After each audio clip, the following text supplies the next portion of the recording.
olmasın gənclərin baş məşqçisi və kifayət qədər də mənə gəlir ki, heç uğursuz deyildi. Normal idi, hər şey qaydasında yerdi. Oradan getməyin səbəbi Qurban Qurbanovun da əsas millidən getməyi idi səbəbi, yoxsa tamam başqa şey idi? Mən U21-dən getməmişəm. Mənim telefon danışığım oldu. Mənə deyildi ki, istefa ver. Mən də səbəbini bilmək istədim ki, səbəbi nədir? Yəni, zaten məni bir yerdən göndərilirsə, mən orada qalmaram. Mən bir yerdə istənilmirəmsə, orada olmaram. Mən zaten o vəzifəyə gəlmək istəmirdim. Məni israrla o vəzifəyə gətirildim ki, yox, hələ o eybi yox, qur, yarat. Sezon sonunda karyeramı bitirməyi planlaşdırırdım ki, artıq bütün diqqətimi məşqçiliyə verim. Və ondan öncə bir ay öncə mənim federasiya rəhbərinə görüşüm olmuşdu və mənim qarşıma hədəf olaraq növbəti çıxıldı, ikinci yer qoyuldu. Və sual verəndə niyə? Dedilər, yox, sənin komandan artıq hazırdır. Biz baxmayaraq rəqabətdə oyunlar keçir, istər Norveçli olsun, istər İrlandiya ilə, Kosovo ilə. Biz bunu yüksək qiymətləndiririk və sənin qarşıma ikinci yer tutmaq hədəfi qoyuruq. Mən də orada dedim, tamam, olsun. Mən zaten qarşıma ikinci yer hədəf qoymuşam növbəti çıxılda.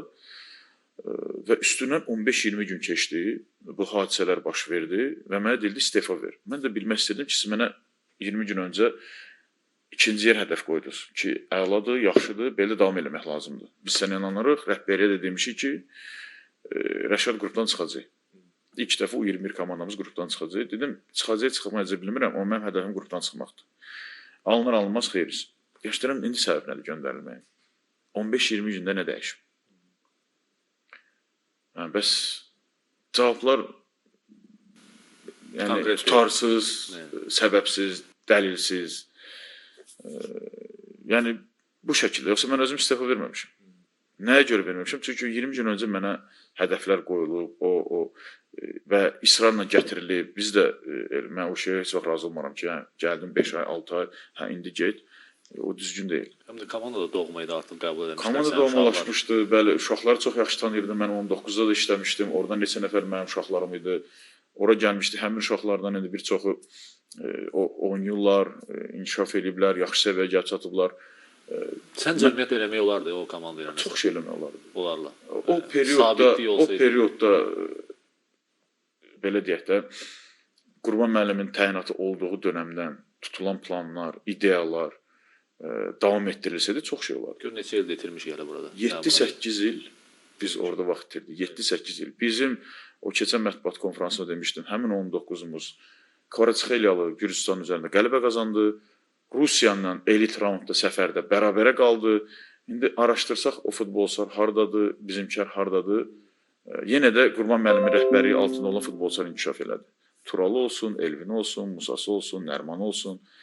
Yenə də onlar inkişaf elədilər. İsmaili olsun. Hamısı qalanlar ittibatdır.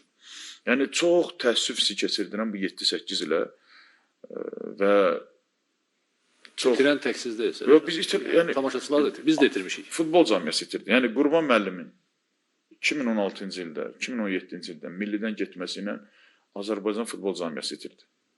Yəni, mən təsəvvür edirəm ki, bu 7 il orada düşünülənlər, planlar, ideyalar həyata keçirilsəydi, davam eləsəydi, bugün nələr ola bilərdi, mən gözüm qanını canlandıra bilmirəm. Material da var idi. Tam fərqli bir Material da var idi. Çox belə maraqlı bir periyod idi. Ruh yüksəkliyi vardı futbolçularımızda. Futbolumuzda ruh yüksəkliyi var idi. Artıq bizim komanda Çempionlar Liqası qrupunda oynayır. Heyətində Azərbaycanlı futbolçular oynayır. Neçə dənə. Yəni, tam başqa bir ab-hava vardı onda. Bu günə qədər də verilən qərar,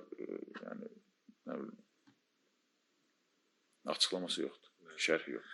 Bayaq dedin ki, çox problemlər var. Bayaq mən də bir problemlərdən birini deyim. Başlayanda biz İrandan başladıq, o 4 ilə danışdıq. Yəni, Azərbaycanın problemlərindən biri